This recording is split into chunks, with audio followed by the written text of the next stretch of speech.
انشالله که خوب و صحتمند و سرحال باشین و زندگیتان هم به خوبی خوشی و آرامی به پیش بره. دوستان نهایت گرامی و عزیز، عید بخیر تمام شد، از مزار هم دوباره برگشتیم. ویدیوهای مزار رو ببینین، از روضه شریف، از جاده های شادیان داریم، از سرک میدان دوستان عزیز اطمینان داشته باشیم.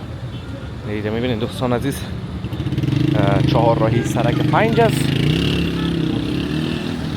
اما سلو دیگه ما هم با پیش میریم. اما دیگه وقتش نمی وقت دوستان عزیز، وقت بیرون اومدن، وقت گزارش جور کردن.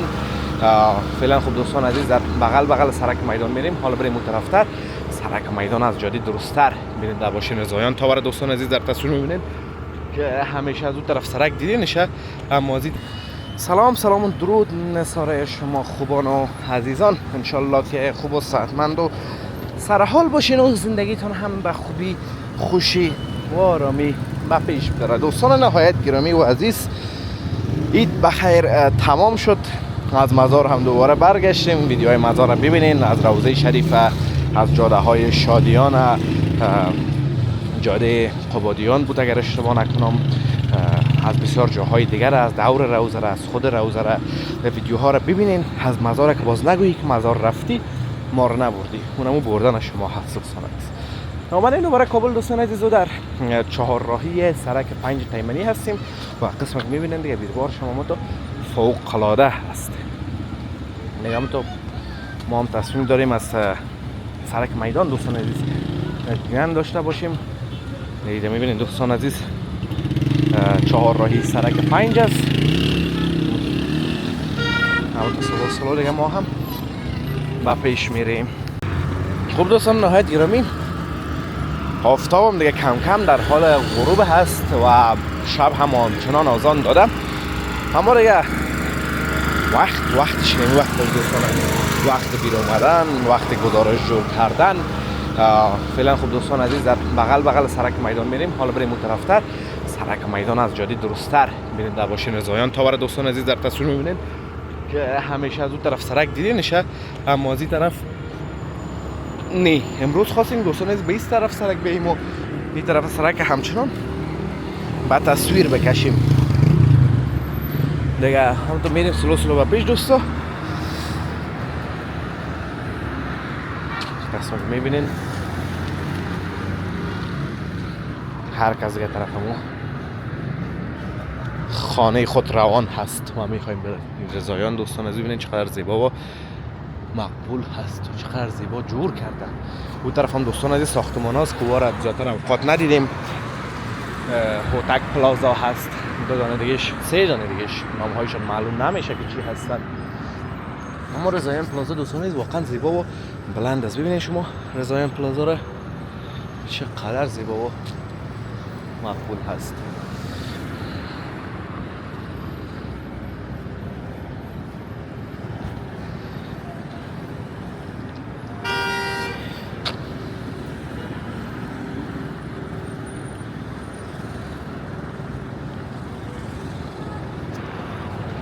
هوتک پلازا و چند دانه دیگهش دوستان عزیز جاده میدان هوایی کابل از جمله جاده های شناخته شده و زیبا و مشهور است که در امتداد داره از سرای شمالی کابل. دیگه اگه قسمی دوستان عزیز حساب بگیره میشه این سرک دیگه حتی میرسه به مزار دوستان عزیز. اگه تو مستقیم بریم تو این سرای شمالی فقط یک جاده شخصی ادامه داره به طرف کوتل خیرخانه و دوباره به طرف پروان همونطور سالنگا و ادامهش بسیار زیاد ادامه دار است. از این طرف هم دوستان عزیز ختم میشه دیگه تا سرک میدان. واقعیتش ما خودم رفتیم تو چهارراه میدان اون طرف هواشناسی میشه اونجا هم رفتیم، از اون پیشترش دیگه نرفتیم. طرف هم دوستان عزیز مهتاب پلازا و پایینش هم یک درملتون هست. اگر شما نگم دوستان عزیز سابق شفاخانه مسعود مصطفی همچنان که دوستان عزیز متخصص داخلی اطفال هست در این بخش کابل موقعیت داشت که از جمله متخصصین بسیار ورزیده است در بخش اطفالی. طرف هم دوستان عزیز ساختمان را میبینن که در اثر انفجار یک موتر که موتر فکر کنم فاضلاب بود یا چی بود آتش گرفت و در این بخش زد و اینا مقدر چیزا کلش از بین برد. سیاهی های دوستان عزیز از طرف ها این از بین جوی ببینید هنوز دیده میشه. نام از این پلازا هم دوستان عزیز عبدالحق هست.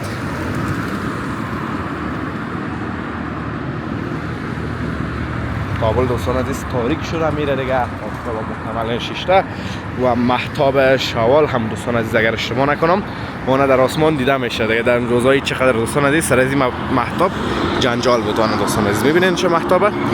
سر از این بسیار جنجال بود که مهتاب دیده شد و نشد، اما در آخر دوستان عزیز وقتی که مهتاب به دید مکمل رسید و تانستن مردم ببینن، ایره تایید کردن که ما روزه را به وقت درستش ختم کردیم و به وقت درستش عید اعلان شد دیگه. این طرف هم در تصویر دوستان عزیز قیومی پلازا را میبینین، اون طرفش مولانا هست، مولانا جلال الدین محمد بلخی. البته پلازایش که بسیار مشهور است و زیبا و حتما بارها دیدینش دوستان عزیز در ویدیوهای میدان.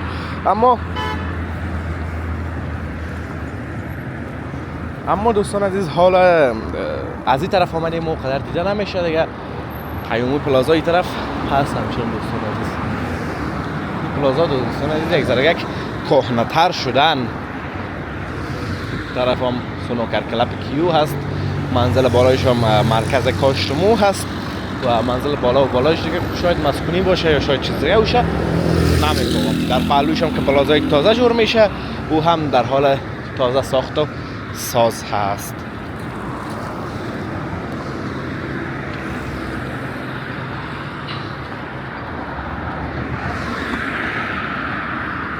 سرکا دوستان عزیز در این روزا در روزایی بسیار فرصت بود. کابل اصلا بیربار نداشت، فقط جایهای دیدنی بیربار بود، مثلا پغمان و بی طرف های کابل زیاد بیربار بود و جای دیدنی ولایت ها همچنان دوستان عزیز مثلا گلگندی، پروان و این طرف ها هم که از زبان دوستا شنیدم، البته خودم نرفته بودم، بیربارش زیاد بود.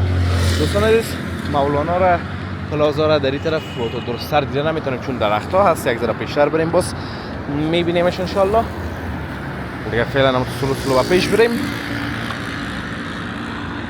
کابل دوستان عزیز این چراغا روشن شوه این سرک میدان خصوصا بسیار زیبا میشه. در کل کابل تو وقتی چراغا روشن شوه زیبا دو چند میشه. البته دوستان عزیز ببخشید زبان یک ذره دمی کامات تاو خورد. از بعض جای روشن میشه دوستان عزیز، گروه از بعض جایا نمیشه دیگه، فرق میکنه. این طرف هم دوستان عزیز اون جیم است، جیم ورزشی هست یا فتنس کلاب میگن برایش، هر چی که شما برش میگین همون چیز. چرا که ما بعض وقتا بعض از کلمات رو به کار بردیم دوستا گفتن نه اشتباه است. مواظب میمونم به خودتان. مولانا هم دوستان عزیز در این طرف است. همین رو دیده باز ویدیو را خاتمه میتیم ان شاء الله که ویدیو خوشتون اومده باشه، از ویدیو لذت برده باشین. ویدیو را لایک کرده در کانال همچنان سابسکرایب کنین تا ویدیوهای بعدی همگیتون به الله متعال پاک و بی‌نیاز میسپارم. روزگار خوب و خوش داشته باشین و در پناه الله متعال باشین. الله حافظ و مددگار همگیتون.